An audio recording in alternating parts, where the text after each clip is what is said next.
I'm J.G. Michael, and this is Parallax Views.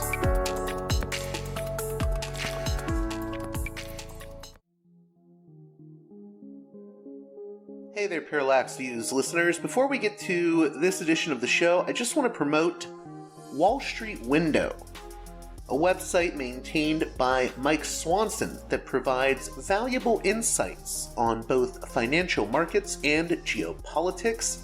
It's been around since 2003, and its slogan is "Be in the Know," and I highly recommend it as daily reading. So go on over to wallstreetwindow.com and keep yourself informed. This edition of Parallax Views is brought to you by the $10 and above tier supporters of Parallax Views on Patreon. So, with that in mind, producers credit shoutouts to Gunnar, Mark, Alexander, Catherine, Tilo, Emilia, Jeff, John, Bert, Brian, Elliot, Michael, Brace, Nick, Mersham, Galen, Arlen, Bo, Gigadelic Media, Chance, Chase, Dan, David H.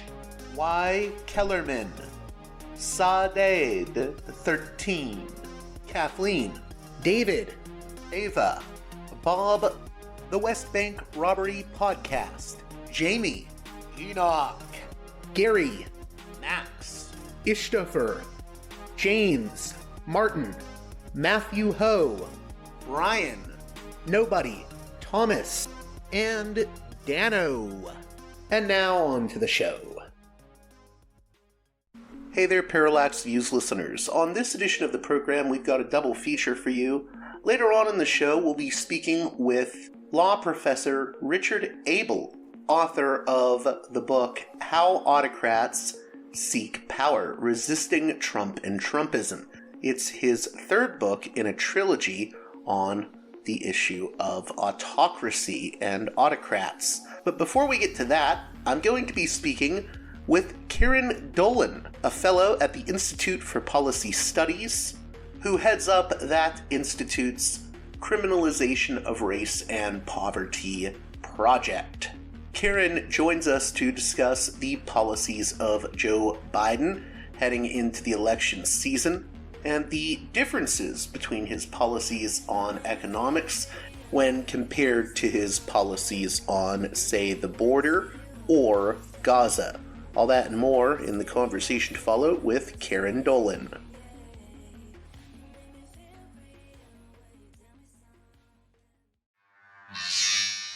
Welcome to Parallax Views. The guest that I'm very interested to be speaking with, Karen Dolan, is a fellow at the Institute for Policy Studies, and we're going to be talking about a few recent articles she's written, including Biden's populist budget marks the overdue end of trickle-down economics, and the reason I initially got in contact with her, her piece entitled Parsing Biden's 2024 State of the Union Address. How are you doing? I'm well, JG. Nice to be with you.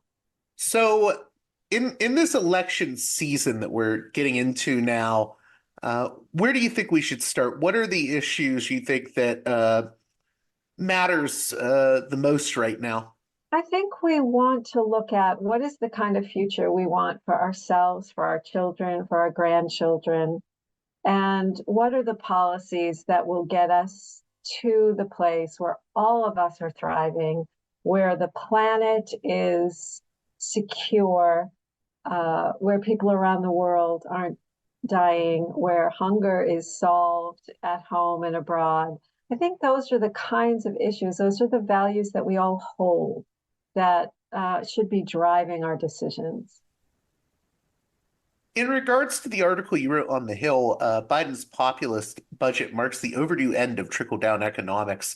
Maybe you could just go into the outlines of that piece you wrote for The Hill, because I thought it was a very interesting look at Bidenomics. Yes, I think Biden, more than any previous modern president has been taking on this popular economics agenda, similar to some of the values we'd heard expressed by progressive politicians like Bernie Sanders, where they're talking about what is the best way for families, children, communities, the earth to thrive, as opposed to what we have heard from both parties, from the major parties, Republican and Democrat, in the past decades, of this idea of trickle-down economics, and whereby you are giving massive tax breaks to the very wealthiest and the most profitable corporations, with a false idea that somehow that huge windfall for the rich is going to trickle down and help lift all the rest of us. But we know that that's not true. We have 50 years of studies and data to show that that isn't true. And I think that hearing President Biden express that fact so clearly and with those words was a welcome breath of air for the rest of us who aren't. Yeah, I think he said in the State of the Union speech, the days of trickle-down economics are over. I think those were his exact words, but go on. That's what he said. And I think that should be music to the ears of most of us. Where can we break down the numbers? I know that you do a lot of work in relation to inequities in America, and you're the project director for IPS's project on criminalization of race and poverty. Maybe you could just give the basic statistics when it comes to issues of inequity related to race and especially poverty and class. Well, we know that homelessness is unforgivably high in the United States. We know that maternal death rates are higher than other industrialized nations. We know that food insecurity among children is on the rise. So these have been very stark inequalities that affect disproportionately women, children, BIPOC people, people of color, tribal nations. But we should also remember that the vast majority of people who are poor in this country are white. And they're also affected by these inequities. So when you try to put that in context of the United States being the wealthiest nation in the world, those are confusing things to put together. Why do we have so much homelessness? Why do we have children that go to bed hungry? Why are our schools falling apart? Why are our bridges falling apart? Why is there lead in the water? These things shouldn't be happening in a wealthy country. The reason that they are helping, I would contend, is because of misplaced federal priorities. Can you maybe elaborate on that? Yes. So we've seen one of the budget debates between the two major parties. What we've seen in the last several years, well, the last several decades, but if we go back to 2017, when Donald Trump was in the presidency, he and the Republicans passed a whopping tax bill that benefited only the wealthy. There have been estimates that, and they were not paid for. In other words, there were no revenues to come in to offset that cost to the budget. And the estimates are between over 2 trillion and 5 trillion costs to the American people just for these wealthy tax cuts that benefit a very tiny fraction of the US population over the next 10 years. Whereas if you look at the budget that Joe Biden just put forward, his budget proposal, which is it's not legislation. Congress has to pass legislation, but the president's budget every year is an expression of values. And in that, he has detailed the ways that we can raise 5.3 trillion in revenues rather than sucking that money away from the American people, away from the programs that we all care about.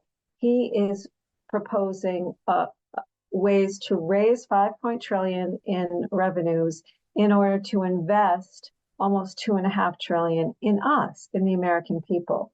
And he would raise that money by imposing fair taxes on the very wealthiest. So what we have seen from the Bush, Bush had tax cuts for the rich as well, but from the Trump tax cuts on, is that we have seen a draining of resources from the American people to line the pockets of the very wealthy. The one exception is what happened during the pandemic. And I think that what happened during the pandemic is very instructive for us. So we went into the pandemic already with some, with limited resources and these inequities that we've already talked about, faced with plunging employment, in other words, spiking unemployment rates, with people losing their jobs, with people being sick, with people dying, with people unable to catch up with their rent, facing eviction, with food insecurity spiking, with child poverty going up. Congress, and I don't mean to be partisan here, but you can look at the records for the American Rescue Plan. It was only Democrats who voted in favor of the American Rescue Plan package. And that's the only reason it passed. And that gave us stimulus payments. It gave us, most importantly, the increase in the child tax credit. That helped 40 million families in the United States. It helped nearly everybody who needed help. So that the tax credit was not only increased, but it was given to families monthly rather than annually, which is how it usually works. When families that are facing job loss, hardship, that are struggling to get by, when they receive that payment monthly, they're able to keep up on their rent.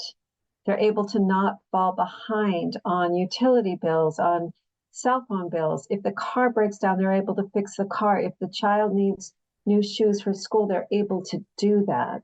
And what we saw as a result of that was child poverty being cut in half. So that is an illustration of what we can do when we invest robustly in American families rather than taking funds away in order to give them to the wealthy.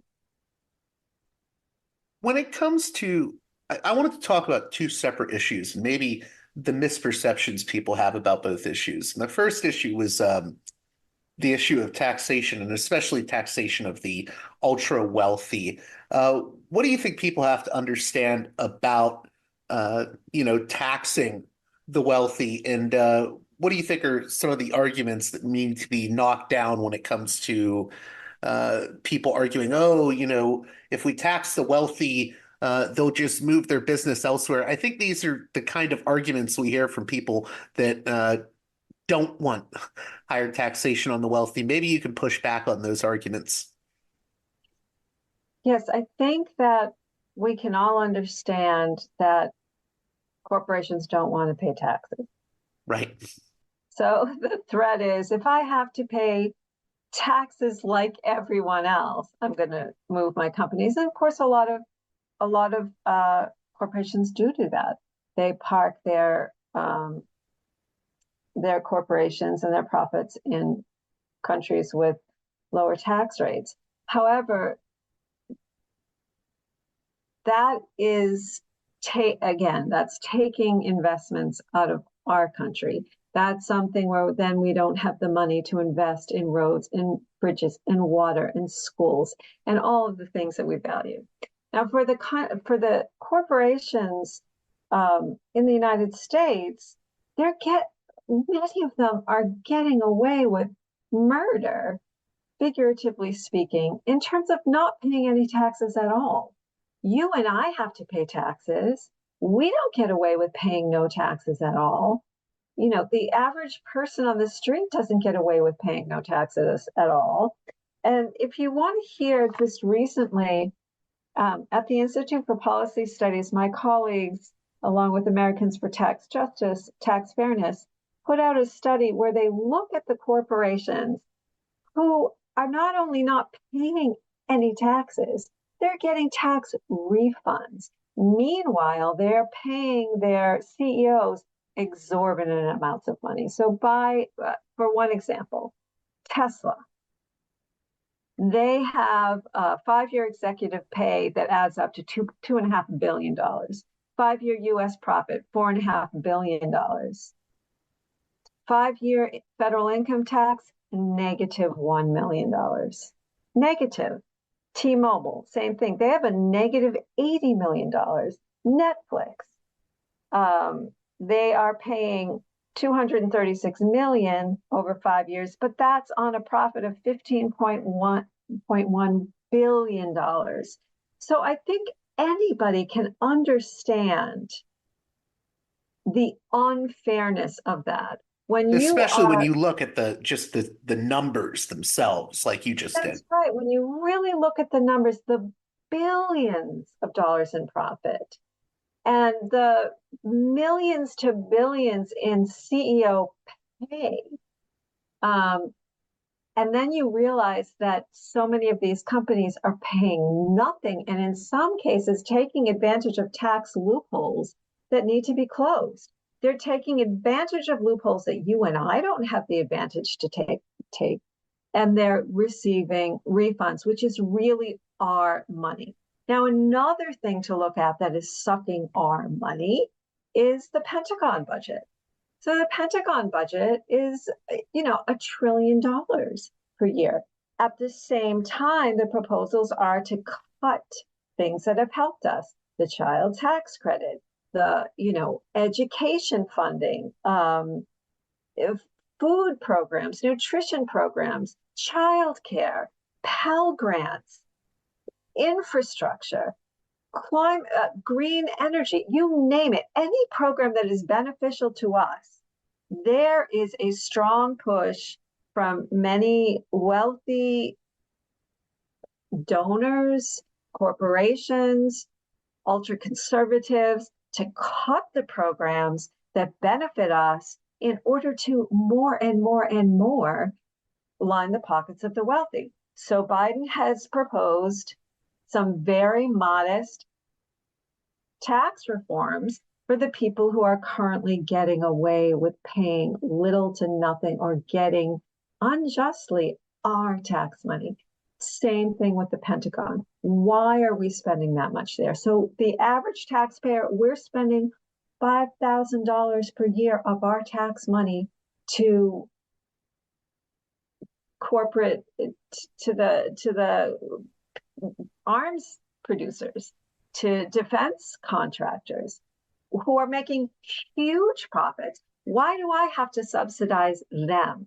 So there's another resource for your readers on our website, the Institute for Policy Studies, that we have a project called the National Priorities Project, and they just released today a tax receipt where you can see where your tax dollars go and how they could instead be invested in things that we need, like housing, food, education. It's a matter of priorities. If you could, the second thing I wanted to ask you about, and I know that you only mentioned this briefly in the analysis of Biden's State of the Union address, but I know there's a lot of people that are talking about inflation lately, even though, as you know, it's U.S. inflation is far lower than in Germany, the United Kingdom, and France, and is coming down faster. Can you talk about the concerns over inflation, and then maybe the concerns that we're not seeing enough of about corporate price gouging? Well, I think that that's the key. What you just said is corporate price gouging. And I think Biden, even himself, made a reference to it in his State of the Union address, where he said, you'll notice you're going to, buy a bag of chips and it's only half full, but the price has gone up 15 cents. Or, the Snickers bar might cost the same, but it's 25% smaller. And this is not a result of the supply chain problems that we had during the pandemic. There were supply chain problems during the pandemic. Those have largely been resolved. However, the corporations have not brought down the prices, even though inflation itself is coming down and is less and less year over year. When we go into the supermarket, the companies who have jacked up their prices and are loving the profits that they're getting, their profits are going up and up, and our wallets are going down and down. And we're not looking at the culprit, which is corporate price gouging. Instead, we're interpreting it as inflation, even as the US's level of inflation is far lower than other countries. So I think what we need to do is really look behind the headlines. Why is that happening? There's no reason that a bag of potato chips should be half full and you're paying 50 cents more for the bag. There's no reason for that except corporate price gouging. And if your readers want to get some citations on that, all they have to do is Google corporate price gouging in the US in 2023, 2024, 2022, and you can see the reports that back up that this is what's happening. In regards to Biden's State of the Union, where do you think he may be falling short when it comes to the progressive base that maybe supports some of these economic policies domestically, but may have issues with some of Biden's other policies? Yes, that's really important, JG. Never mind progressive points of view, but just a human points of view, just a humanitarian reasons. I think that two places where most people, at least polls will say so, vastly disagree with President Biden is on Gaza. People may be encouraged by some of his recent rhetoric, where he's insisting that the Israel government needs to allow in humanitarian aid. They need to protect citizens more. They need to have a plan before they invade Rafah, that there's some way to protect, the 1.5 million people forced in like sardines to that area. But that remains rhetoric until he stops sending weapons.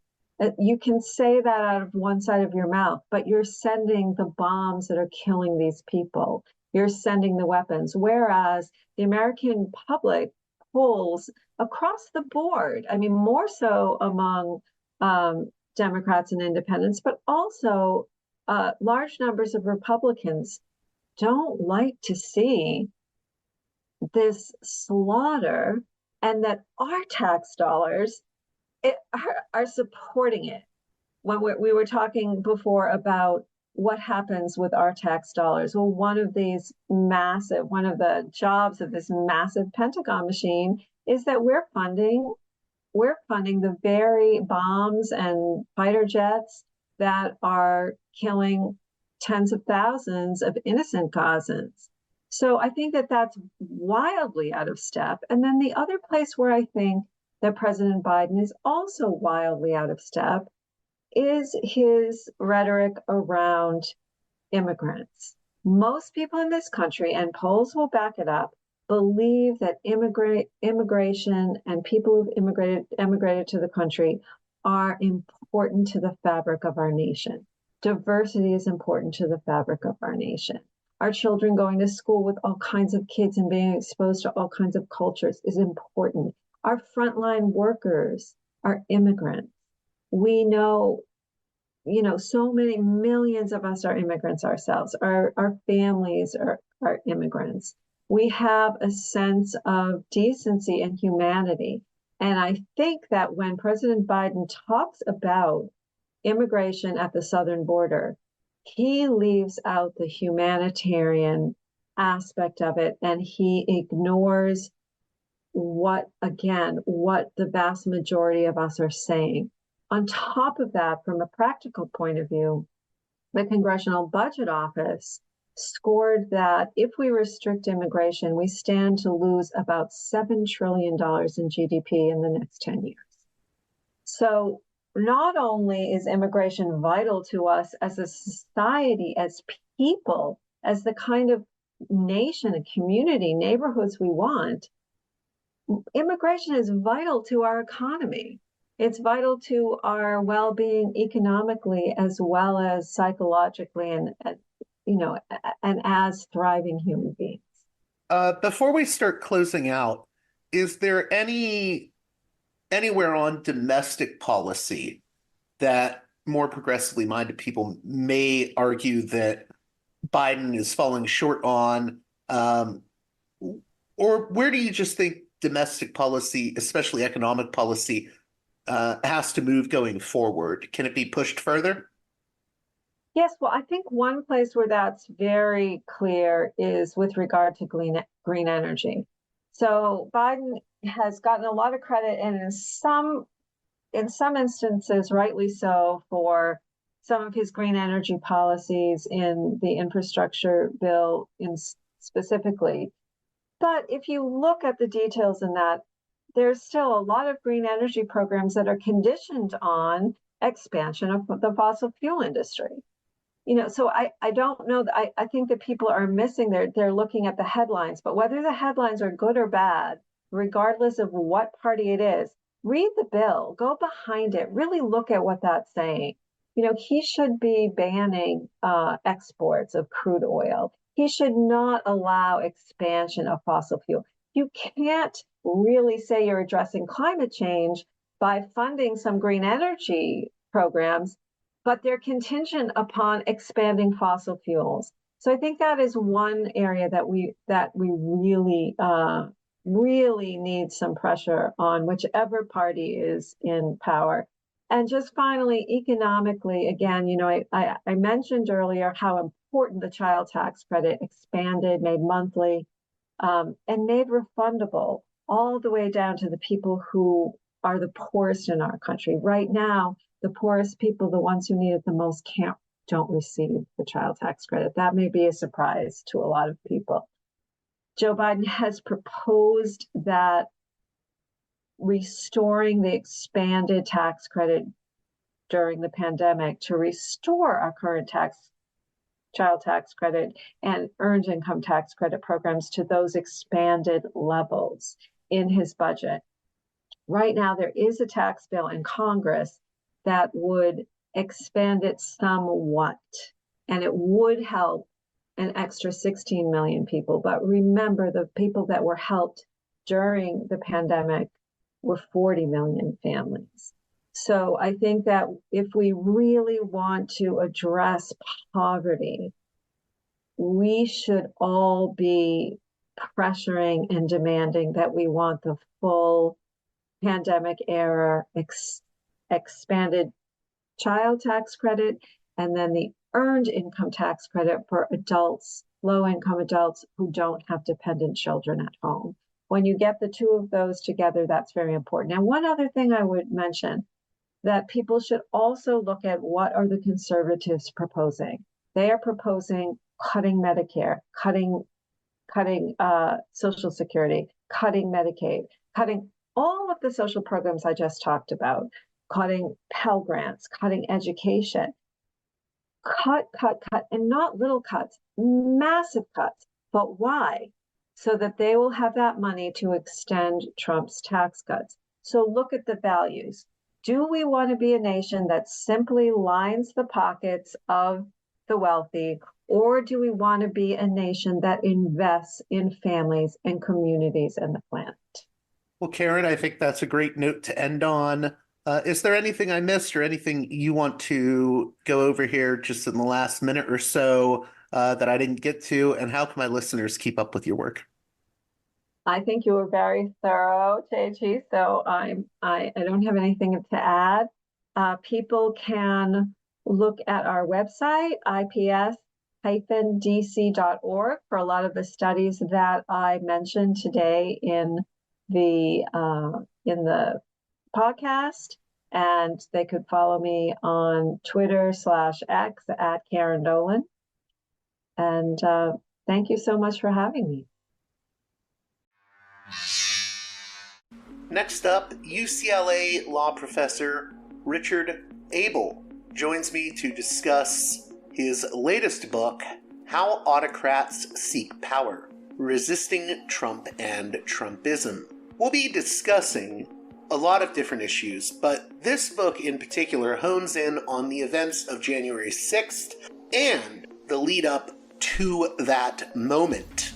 We'll be discussing what autocracy is, and we'll get into it a little bit over the U.S.'s support of certain autocratic states that are considered allies to American interests.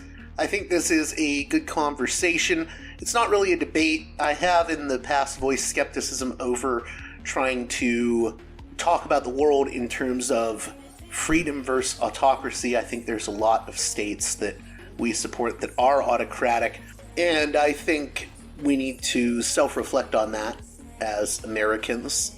However, I think this is a really interesting conversation, and it gets at some really important points about various issues related to autocracy and concerns many have over a second Trump presidency. So without any further ado, let's get right to it with Richard Abel.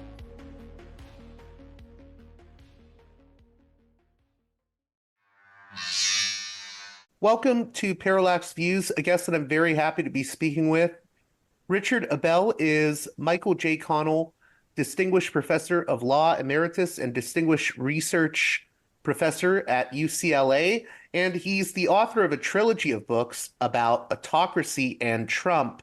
The previous two books were How Autocrats Abuse Power, Resistance to Trump and Trumpism, and How Autocrats Attack Expertise, Resistance to Trump and Trumpism. The latest book, released on March 26th, is How Autocrats Seek Power, Resistance to Trump and Trumpism. How are you doing? I'm well. Let me just correct the pronunciation of my last name. It's Abel, not Abel. Oh, I'm sorry. My apologies.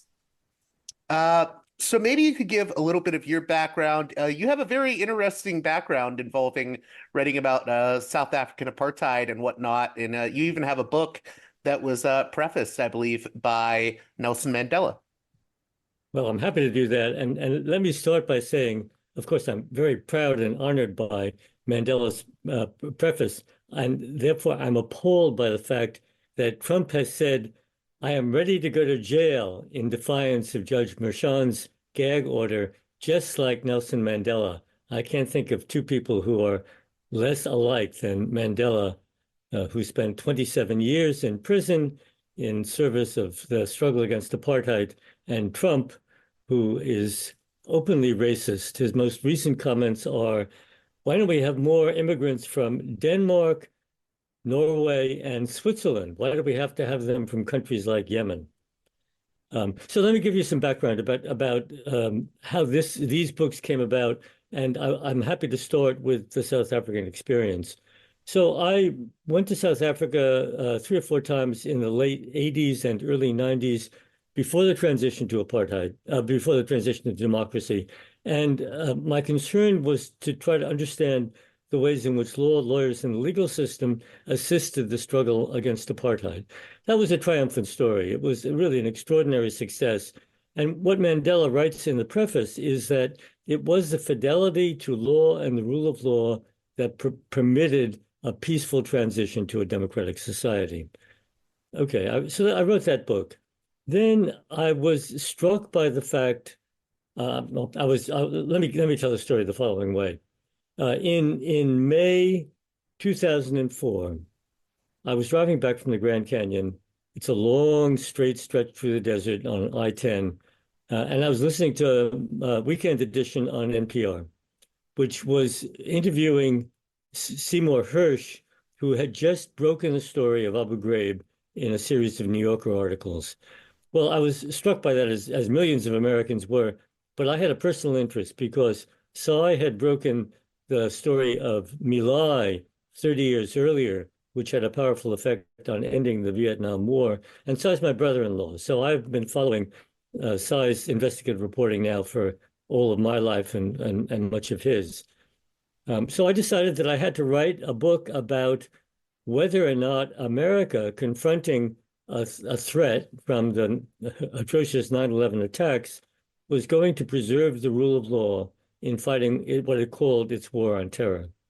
Those were very depressing books because, in fact, the government betrayed the rule of law in multiple ways. One, which just is in the paper again today, by imprisoning over 800 people in Guantanamo without trial indefinitely, 20 of whom remain, even though many of those have been certified eligible for release.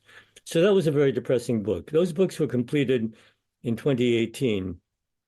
And I went on the road to publicize them at various law schools. And I typically got a question during the Q&A. You've written a book about the Bush administration, a book about the Obama administration. Surely now, 2018, you're going to write a book about the Trump administration. To which I replied, it's a very different animal, the Trump administration. It has no fidelity to the rule of law whatsoever. I don't think I'm going to do that. But I never stopped taking notes and reading everything I could about what was happening. And at the end of 2020, actually just before the January 6th insurrection, I looked back over those notes and realized I did have a story to tell. And indeed, I'll say it modestly, I think it's the most important story I've ever told. Because, and I'll stop here to let you get a word in edgewise, I think that the threat to American democracy in 2024, in the election that's coming up, is an existential threat. It's the greatest threat of mine more than 80 years. And I think that if Trump is reelected, the ability of the country to restore democracy after his final second term will be severely impaired.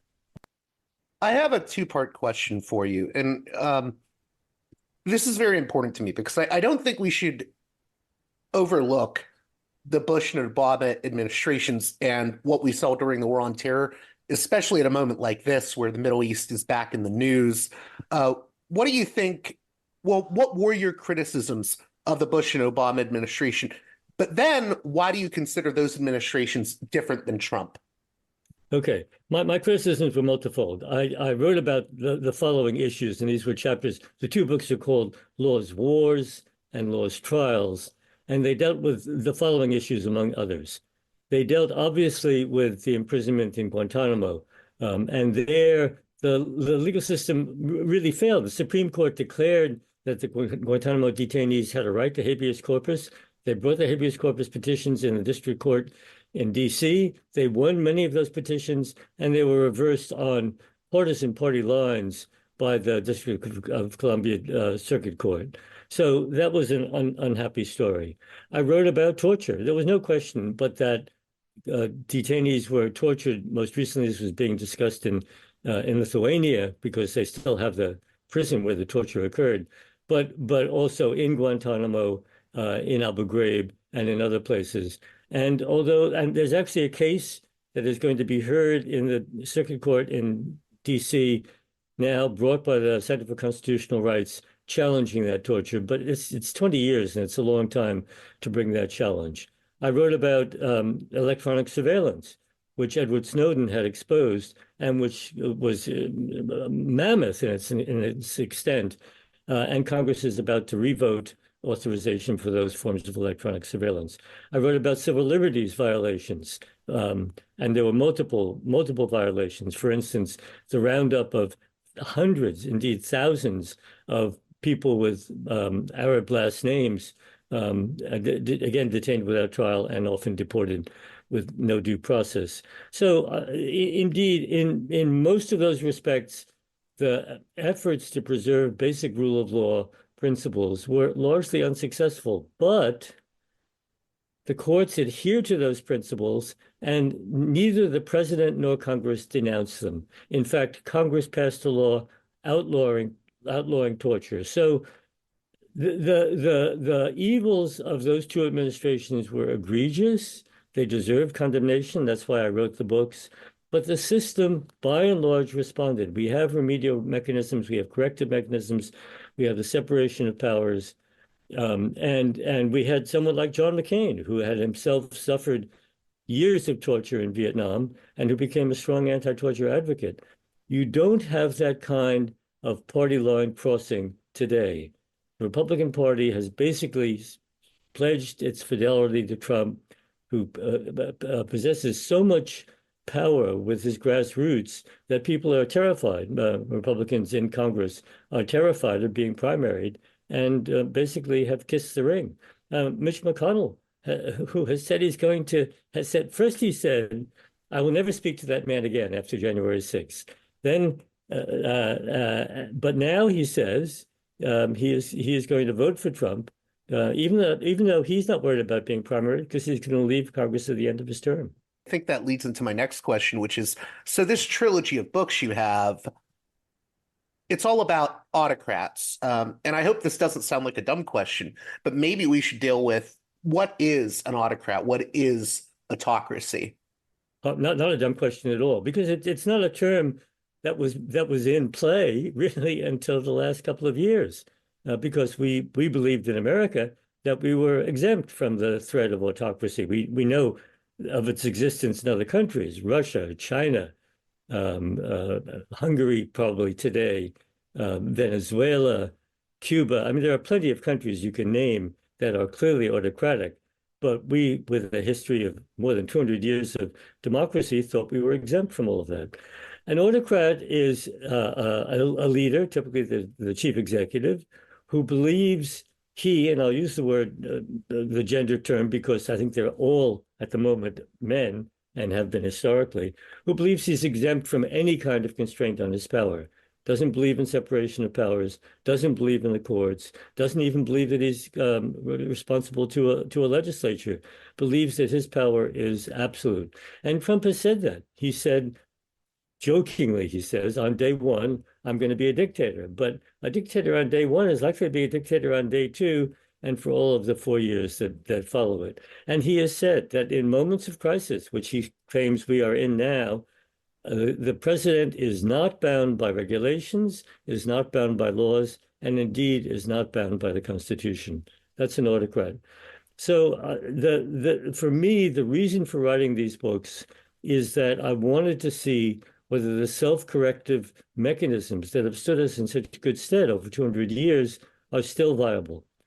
My qualified answer is they have been, because Trump did not achieve what he hoped to achieve during his 4 years, and I hope they will be again in two ways. First, of course, to stop him from being elected, and two, if he is elected, to prevent him from doing his worst.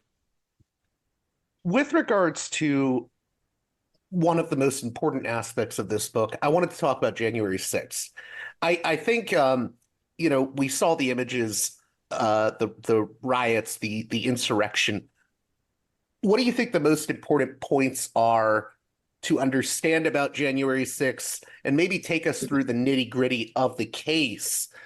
Because I think a lot of people focus on the images they saw that day, and they may not have all the details about how it all played out. Okay. First, I would say that the January 6th special committee, which was appointed by Congress, did, I think, a superb job. I watched all the hearings. I've read the transcript. I've read the reports. They really, I think, presented a very effective case. And some of the testimony was riveting. When Cassidy Hutchinson talks about the ways in which Trump tried to get himself to the Capitol that day, ordering the Secret Service to take him there, and they defied him because they felt they couldn't protect him.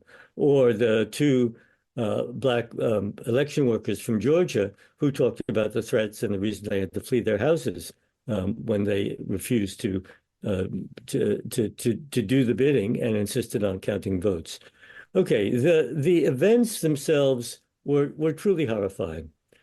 More than 1,350 people have been charged with those events, and several hundred more are almost certain to be charged in the months that follow. Of those that is the largest criminal prosecution around a single event in American history. It was an extraordinary thing to do. It totally overwhelmed the DC court, which never heard that many criminal cases in a year in any of its history. Of those 1,350 cases, there have been only 2 acquittals. I'm going to repeat that. 2 acquittals. That's extraordinary. We know that in general, criminal cases are successful.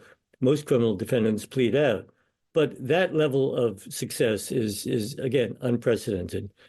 What I find even more interesting, and I'm documenting this in my 4th book, which I'm in the process of writing and which I'll complete right after Election Day this year, which is called How Autocrats Are Held Accountable.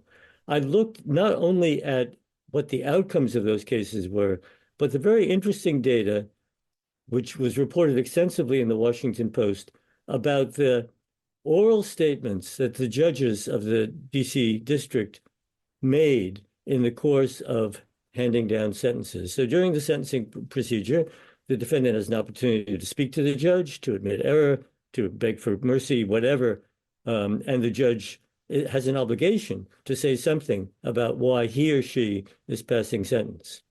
So two things about that.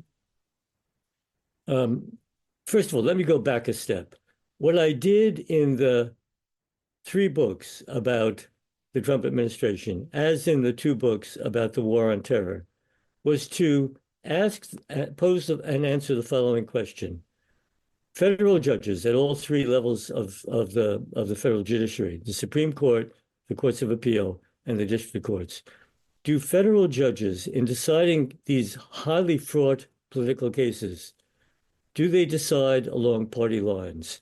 So I used as a surrogate measure of the judge's own political persuasion the party of the president appointing him or her, which is, I think, a 99% valid index.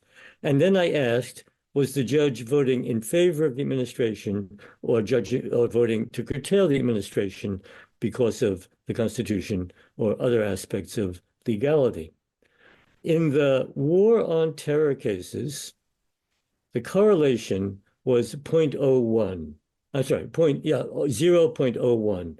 That's less than the 0.05 probability that statisticians use to test significance. It's a very high level of correlation. In the 4 years of the Trump administration, in 3 areas, cases challenging Trump's administration, immigration actions, cases challenging what the Trump administration did about the pandemic, and most of all, cases about the 2020 election. In those 3 areas, I ran the same correlations. The probability in this case was 0.00001. For the non-statisticians, that's the likelihood of that happened by chance is 1 in 100,000. That's an extraordinary degree of correlation of statistical significance. That's all a preface to the fact that with respect to the criminal cases brought against the January 6th defendants, there was no statistically significant correlation. That is, there was no significant difference between Republican judges and Democratic judges. And that's extraordinary. That's the first part of it. The second part of it is, I looked to see what the judges, both Republican and Democrat, were saying, but especially the Republican judges, and they were outraged by the actions of January 6th. I can think of several reasons for this. One, of course, is that the courthouse is 2 blocks away from the Capitol. And as far as I know, the court was in session that day. So they may have been evacuated in the afternoon, but this was happening contemporaneously. Second of all, the defendants were not their usual defendants. The District of Columbia has a large non-white population, and those are the people we know who tend to come before criminal courts. In this case, almost all of the defendants were white. They were tended to be older, often in their 40s, 50s, 60s, and maybe even older, almost exclusively male. Many of them with backgrounds in the police and the military, and often with good employment records and well educated. So the judges felt these are people like us. Why are they doing these things? And many of them were simply defiant. At least one of them, confessed error, begged for mercy. The judge sentenced him, and he said, "That's all bullshit. I still believe everything that Trump did, and these proceedings were a farce." So you can imagine that after that, judges took some of those confessions of error less seriously. I was really struck strongly by that. And what the judges said was, this was the most fundamental attack on American democracy that we've ever seen, something I entirely agree with, and we are going to sentence these people. In fact, the sentences were not all that harsh. They were roughly half what was requested by the prosecution, roughly half of the recommended sentences under the guidelines. But nevertheless, the judges made a point in their sentencing statements that these were serious crimes and they needed to be dealt with seriously. How important do you think it is for people to understand the pre-January 6th events that happened with regards to the Trump administration, specifically the Electoral College skullduggery, the last-ditch effort, as you put it, in Georgia before the January 6th insurrection? Take us through that. How important is that, those pre-January 6th moments? Well, at some point, we may hear that in a courtroom, which, of course, is where it belongs, because both sides will have an opportunity to present evidence, to cross-examine adverse witnesses, and we will have a jury deciding the verdict, and then a judge sentencing. So that we hope will happen in Georgia and Fulton County. At the moment, in that case, although Nicholas Wade has recused himself from the prosecution, Judge McAfee has continued the prosecution, and Fani Willis is still hoping to go forward with it. Similarly, in the District of Columbia, Judge Chutkan has said she wants to go forward with the case that Jack Smith has brought. So we have two courts, one a state court, one a federal court, one in Atlanta, one in D.C., that will be deciding these issues. And we won't know how they come out. And of course, I'm coming back to the core of this, but my great fear is that if Trump is reelected, at least in the case of the federal court, I think that case will disappear, because he will appoint an attorney general. The attorney general will try to end that case. At the very least, I'm not sure whether they can fire Jack Smith as a special prosecutor, but they can starve him of money. They can basically deprive him of funds. And I don't think there's anything that can be done about that. But the Georgia case can proceed, although of course it's been impaired by the recent events there. Okay, well, the facts of the case themselves. Well, there's no question about what Trump said to Raffensperger on that hour-long phone call. It was recorded. Nobody's contesting the fact of the recording. The transcript is available. It's been published. And what Trump said to him is, find me 11,780 votes, because that's what I need to get the electoral votes of Georgia. And Raffensperger said, no, I can't do that. We don't do the things that way. Even though Raffensperger is a lifelong Republican, a member of the Federalist Society. No, I take that back. A lifelong Republican. And although he opposed Trump, he is now entirely backing him once again. So I think in the Georgia case, they really have Trump, pinned to the ground. And I would expect that a court will hear that case and will take it seriously. In the D.C. case, it's much more complicated. It is the words of Trump, especially on January 6th itself. The call to be there will be wild that he made a month earlier. And then his statement, we've got to fight. If you don't fight, we will lose the republic. I'm going to follow you to the Capitol, etc. If that's not a call to arms and a call to disrupt the proceedings, there's no other reason to go to the Capitol for a proceeding that was, in fact, simply a rubber stamp. The Electoral College had voted, and the certification process was simply to certify what the Electoral College had done. To Mike Pence's credit, and I'm no fan of Mike Pence, he did the only thing that he could possibly do. He was advised that way by his own counsel, Greg Jacob, and also by Michael Ludwig, for whom John Eastman had clerked in the Small World Department. John Eastman advocating that Pence could, in fact, simply annul the election and send it back to the states, and Ludwig saying that was simply not true. So I think in both cases, what was done both in the phone call and then in the call to overturn the election during the certification proceedings and indeed to disrupt those proceedings. I think those are clearly the most fundamental violations of democracy, and that Trump deserves to be tried for them. Trump's own words have made it clear that the only elections he cares about are the elections he wins. And he has said, I will accept the results if I win. And he has said, if I don't win, there'll be no more elections. So the next question I had, and I hope this isn't taken as like an overly critical question, but you mentioned a number of states that can be defined as autocracies. A few of these states, though, are U.S. allies. So, for instance, Turkey, I would say India, Qatar, Saudi Arabia. Does resisting autocracy entail that maybe we do need, as the United States, to reassess our relations with countries that are autocratic that we consider allies? I think the answer is a flat, and it's not too harsh a question, but I think the answer is a flat no. Um, after Putin was accused with overwhelming evidence of having ordered the assassinations of Russians abroad, Trump said, "We have no moral ground to criticize Russia. After all, we kill people as well." I think that's ridiculous. There's no moral equivalence between the United States and Russia, between the United States and Turkey, between the United States and Qatar, or any of those countries. The United States is deeply flawed. I say that in my books, and I've participated in the criticism of those flaws. I did it in my books about the war on terror. Right after I graduated from law school, I went down south and worked as a civil rights lawyer. I've been a legal aid lawyer briefly.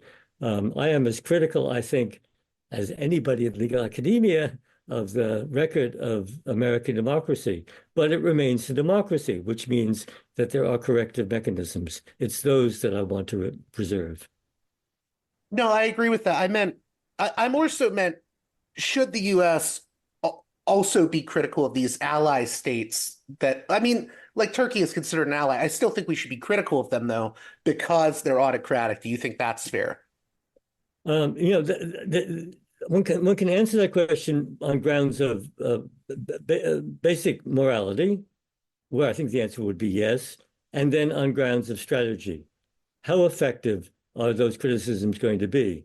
And I'm afraid that in many instances, American public criticisms by, let's say, a president of an autocrat in another country is just going to strengthen the support of that autocrat at home, which is not what we want to do. It's a very hard question about what the United States should be doing to foster democracy abroad, because we have a terrible record of the CIA supporting autocrats when it's in our interest in doing so. So other countries are rightly suspicious of American statements about their own politics. So there, I leave that question to the diplomats about what is the most effective way. I appreciate that. That's a very straight answer. In terms of your greatest concerns, what do you see as what are your biggest fears with regards to what could happen with this next election? Well, there are all sorts of possible scenarios. Let's suppose that Trump makes it easiest. Trump wins an outright electoral college victory, regardless of what the popular vote is. Then he will be, Biden has made it clear that, of course, he will acknowledge an electoral victory. We won't have another January 6th. There will be a certification and Trump will take office. I'll come back to that in a second, because then the question is, what can he do in office, which is an important question. There is at least one other possibility, which is the following. We now know that RFK Jr. is running with now a chosen vice presidential candidate, and there are at least 2 or 3 other third-party candidates. If neither of the 2 major parties achieves a majority in the Electoral College, then, as I understand it, the Congress will have to make a decision, and the decision will be based on 1 vote per state. Another bizarre aspect of the undemocratic nature of American elections because it gives equal power to Wyoming and California, despite the enormous differences in population. And Republicans control an estimated 26 at least of the 50 states. So then they will seat Trump. And that will be a result that will be contested by many people, at least in terms of legitimacy, if not violently. And there will be considerable concern about whether or not Trump has been rightly elected. But now let's turn to Trump in power, because that is a real possibility. He has said what he's going to do. He said on day one, I'm going to be a dictator. And there's every reason to think he'll be a dictator on every day that follows. He has said, I don't feel that I'm bound by law. He has made immigration the centerpiece of his campaign. He has repeatedly referred to immigrants as animals. He has said they are polluting the blood of the nation, a phrase which is eerily reminiscent of Nazi ideology and Hitler's own rhetoric. He said just yesterday, apparently, why don't we let people in from Switzerland and from Denmark and from Norway rather than from places like Yemen, where everybody's blowing each other up? Well, the reason is people in Norway and Sweden and Denmark are very happy where they are, and they have no desire to come to America. Their countries are working well, their governments are democratic, they're living well, they have social services, et cetera, et cetera. And the people of Yemen have been fighting a catastrophic civil war for decades, and they, like the people of Syria, Afghanistan, Iraq, much of sub-Saharan Africa, Venezuela, I could go on, are desperate to leave. And that desperation is only going to increase for, among other reasons, but actually primarily because of climate change. We are just beginning to see the effects of climate change, and every reputable scientist assures us they are going to get worse. So people are going to be fleeing starvation. They're going to have no choice. And they will do anything, including climbing aboard rubber boats to sail across the Mediterranean when people die every day in huge numbers. Trump thinks he can simply stop that. He says, I'm going to close the border on day one. Well, his wall, he only built about 500 miles of it, and even that is highly penetrable. You can go under it, you can go over it. And the rest of the border is porous, as he says. And it's porous because these are desperate people. They have nowhere else to go. They are literally dying. So he's not going to be able to close the border. And legally, he can't do that. We are bound by treaties which he cannot unilaterally dismiss, which require that we hear asylum petitions. And many of these people have legitimate claims for asylum. And the legitimacy of those claims is only going to increase with time. So that's what he's going to try to do. During his first administration, all but one of his executive actions on immigration was struck down. He had to use executive actions because he didn't control both houses of Congress. My hope is that even if Trump wins the presidency, Democrats will retain at least one house of Congress, and he will be in the same predicament. So the courts struck down all but one of those executive actions. The courts struck down his challenges to the election. The courts struck down efforts to block pandemic preventive precautions. Do I have a faith that courts will continue to do that? Well, again, I gave you the correlations. Republican judges tend to support the administration. Democratic judges tend to support the rule of law and the Constitution. Trump proudly sought to pack the Supreme Court. He said notoriously, even if you don't like me, you've got to vote for me because I'm going to appoint the most pro-choice, the most anti-choice justice to the Supreme Court. And indeed, Amy Coney Barrett is exactly that justice. And Mitch McConnell said the same thing. What he said toward the end of Trump's term is, even if the Democrats get into power, I personally have filled the courts with enough Federalists that they will not be able to change the composition of the courts.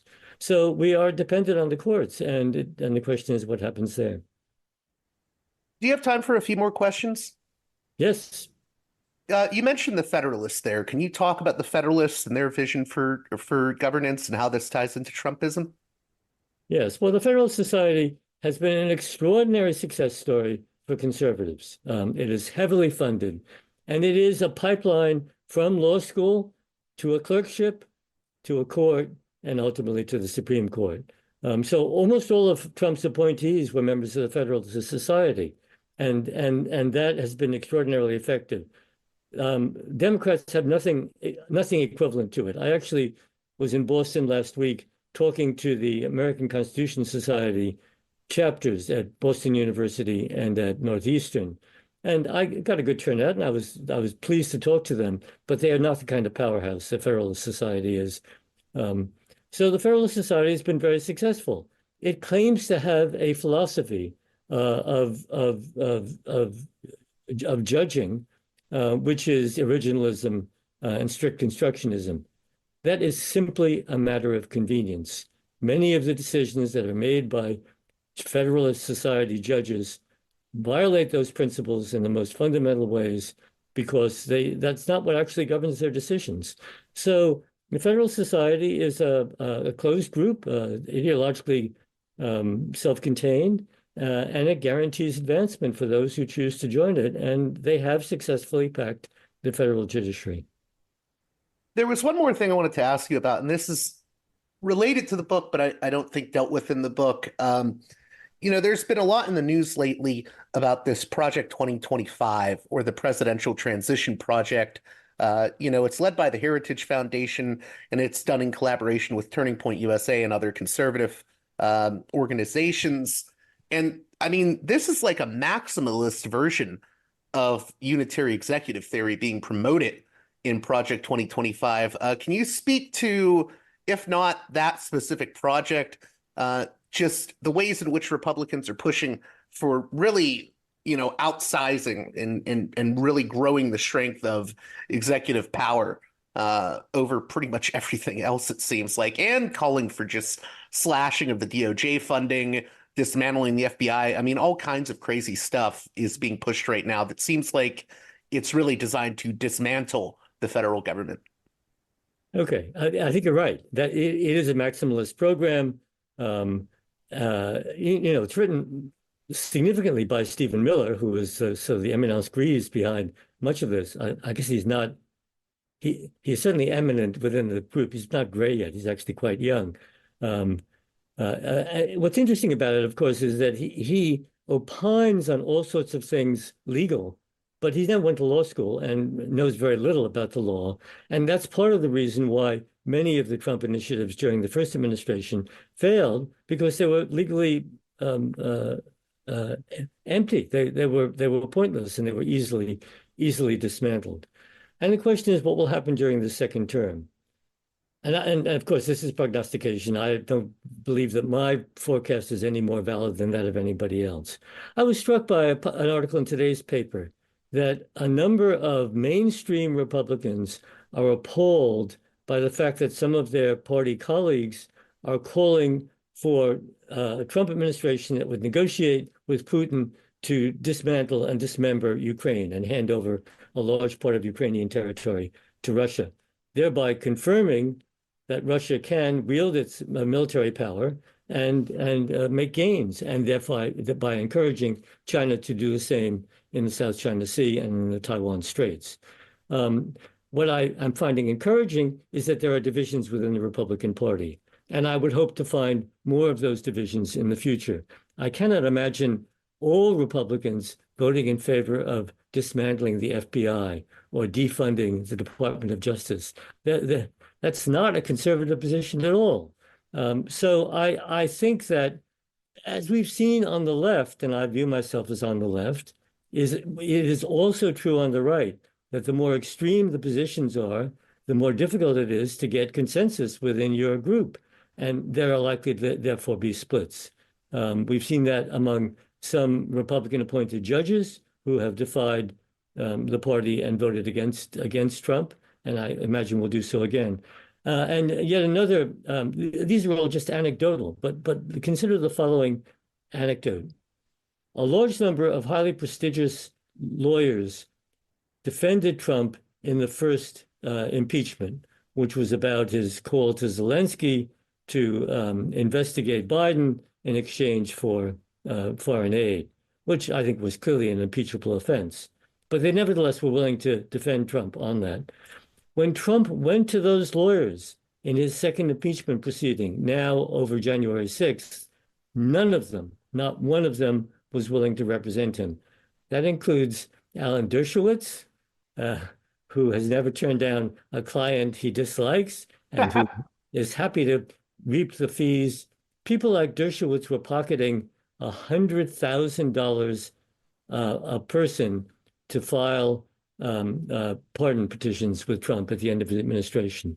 So I think some of the more respected lawyers are thinking twice about going out on a limb and taking weird positions, because John Eastman is threatened with disbarment in California, Ken Cheeseborough, Sidney Powell, Lynn Wood. There are lots of lawyers who did these things during the Trump administration and are reaping the consequences of that. And other lawyers may be warned by that not to become accomplices. A few more things here real briefly, since you mentioned these figures like Lynn Wood. One thing I find really interesting about this phenomena of Trumpism is, a large part of Trumpism is the conspiracy theories that are thrown out by Trump supporters. What's interesting to me is I think that the people acting conspiratorially is actually, Trump and his inner circle itself. Can you comment on that? Well, absolutely. I'll make two comments about that, which go in different directions because your question raises two very important issues. First of all, Trump's rhetorical strategy is to take every true accusation that is made about him and turn it against his opponents. So he now says Biden is the greatest threat to democracy. And to his discredit, RFK Jr. has lent his name to the same ridiculous statement. He has said it is the Democrats who are subverting justice, when it is Trump who subverted justice. He pardoned every one of his cronies after he had gotten his attorney general to displace the U.S. attorneys who were filing the prosecutions. So you can't have a more fundamental politicization of the legal system than that. So his strategy is to turn every accusation against his opponent. And of course, that's the Republican strategy as well. I mean, think of the utterly ridiculous and failed efforts to impeach Biden, which are going nowhere, obviously. Okay, so that's one part of it. The second is a conspiracy theory, and it's not, I may be going off on a tangent, but let me start it and then stop, and you can tell me if you want me to continue.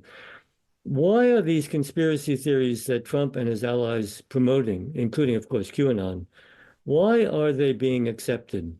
Do you want me to go on about that? Why do they have No, I actually am very interested in this topic. Okay. Well, obviously, this is a big question, and I'm going to start by saying there is no single answer. You've got to give credit to the fact that roughly half the electorate favors Trump over Biden. Not a majority in popular vote terms, but nevertheless, you're talking about roughly 70 million people. You can't give an explanation for the actions of, you can't give one explanation for the actions of 70 million people because there are 70 million different people. But here's how I understand the common thread of all of that. For reasons that I don't fully understand, again, there was something in today's paper about it, Americans are running scared. And I say that that's across the political spectrum. They are anxious, they are disoriented, they are unsettled. They think the country is changing rapidly, and they're not sure they understand where it's going, and they're fearful. I'm fairly confident about that, and I think the polling data confirms that. And there are plenty of reasons for that. People point to the obvious ones, to the pandemic itself, which may be behind us, but there's every reason to think another one is coming down the pike, to the inflation that followed the pandemic, which is now largely controlled, but people don't necessarily see that control in their daily lives, to the fear of job loss from the loss of manufacturing capacity through foreign trade wars. Janet Yellen has just come back from China saying basically we're going to have to continue talking, but she gained nothing in her efforts to try to normalize trade with China because of changes in technology and now especially in artificial intelligence. So people are scared. And of course, the way in which Trump fuels those scares, fuels those fears, and directs them is by making immigration the centerpiece of his campaign.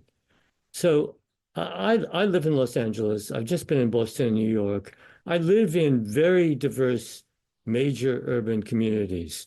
And diversity is what I'm used to. I spent my entire life in diverse communities.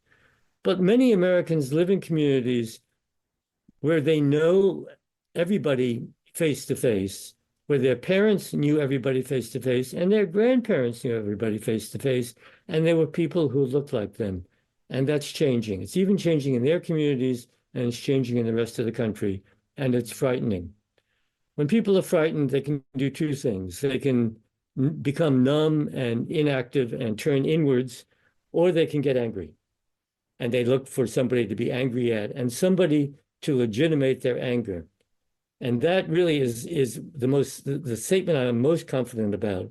Trump is the angriest man I know. You just look at the expression, his mouth is always turning down in a frown.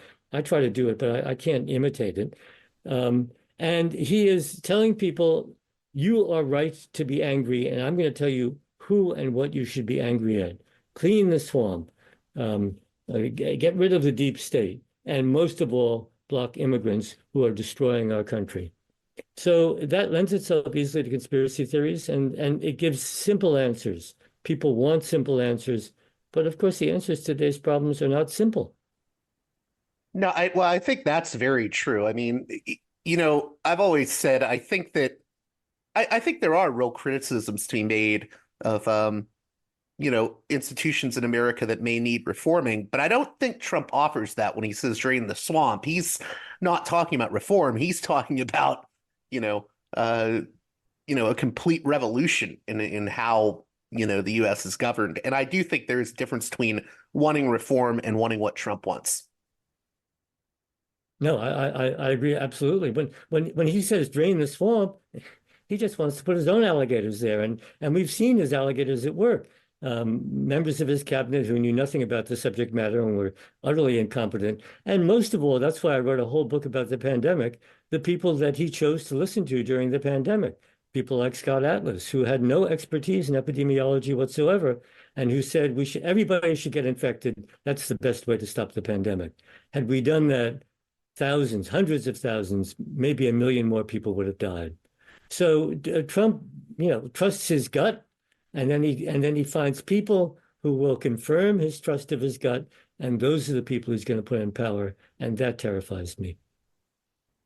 In closing, for my listeners, I know a lot of people are already burned out, or they feel this burnout over politics and the election.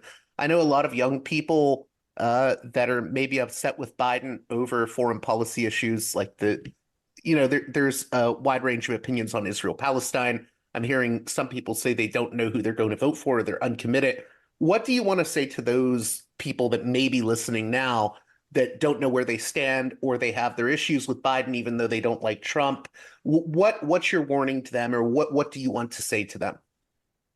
Yes, I actually definitely do want to talk to them, as I've been talking to radio audiences across the country over the last couple of weeks, and will continue to do. And as I did to law students in Boston last week. Two things. There are people who, for reasons of conscience, say to themselves, I cannot vote for Biden.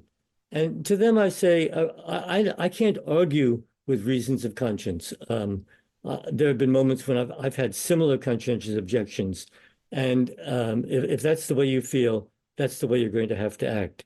In that case, make sure to vote in the congressional elections where you don't have those conscientious objections and where you can find candidates whom you can support consistent with your own beliefs. So that's part of it. Secondly, I think it's terribly important that people vote, and not voting is to acquiesce in Trumpism. It really is. I think not to vote is to be complicit in what Trump is going to do in his second term, and I don't think you want to do that. This, to me, is the most consequential election in my 82 years. And it's essential that we have the highest and best informed turnout possible. So that's my advice. Do you think this ties into that last question in your response? You know, when Trump got in 2016 and those 4 years and everything that has come since, do you think in a way we've got to this dangerous point where Trumpism, I think, has normalized a lot of things that would have been considered extraordinary, you know, 4 to 8 years ago. And I think a lot of Americans aren't being vigilant about that because it's so normalized now. It's so part of the Republican Party that I think people aren't seeing it for how extraordinary it really is and how dangerous it really is. Do you think that's a legitimate concern on my part? Absolutely, absolutely. I mean, any one of the many things Trump has done, both as a candidate and in office, would have disqualified any other politician for any party at any time before 2016. That's the extraordinary thing. And you're absolutely right about normalization. Look at the vulgarization of politics. Look at the language that he uses, and now other Republican politicians use as well. And nobody blinks at that. Look at the fact that he lies all the time. The Washington Post made a categorization of those lies. I can't remember the number, but it's in the thousands, and it was several lies a day. The New York Times just wrote an article in today's paper listing the lies in 1 week in January 2024. So people have let down their guard. They are much too credulous about the wild statements that Trump makes. I'll just give you one that I recall from today's paper. Trump said, Biden has said all cars are going to have to be electric within a few years. Biden never said anything of the sort. There's nothing in the written record that even remotely looks like that. Yes, Biden is encouraging electrification, which of course every anyone concerned about climate change should endorse, but not as a mandatory policy. None of that is happening. But Trump makes these, it is very much the Nazi political propaganda strategy. You say a lie and you say it again and you say it again. And if you repeat it often enough, people think that keep on hearing it, it must be true. So I think people have to revive their critical faculties and go back and check these statements because they're simply not true. They're based on no evidence whatsoever. The central one of which is, I won the 2020 election. He did not win the election. He lost by 7 million votes.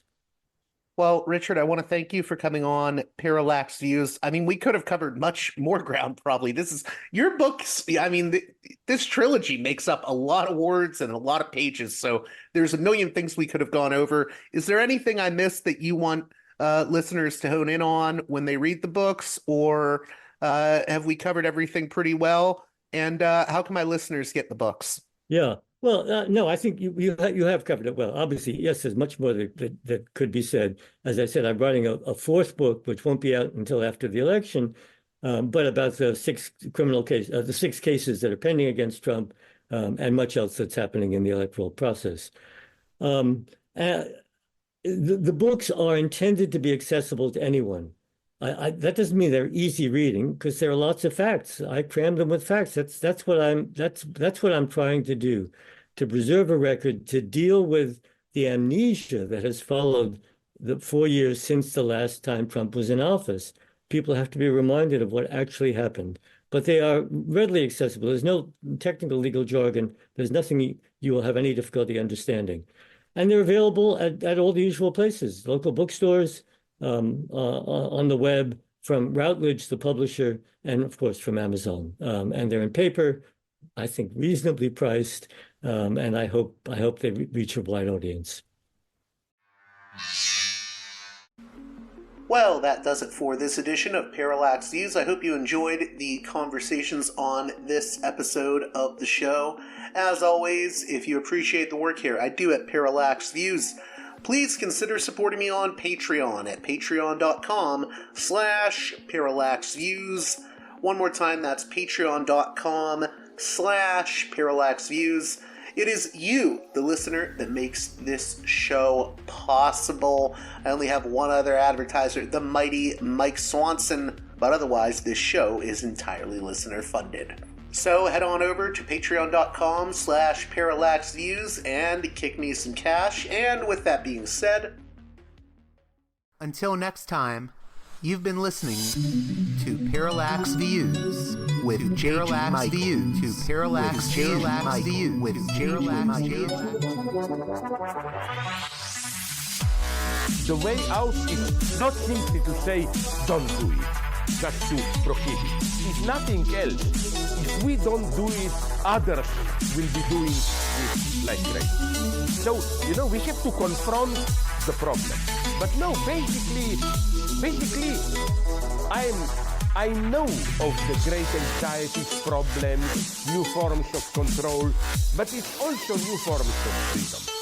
This is why I always emphasize that internet and all this new digital stuff, it's a very ambiguous phenomenon, but it's the field of struggle.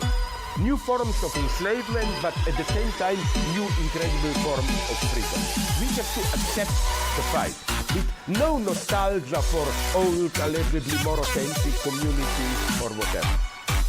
I'm not afraid. I'm not afraid. I'm not afraid. I'm not afraid.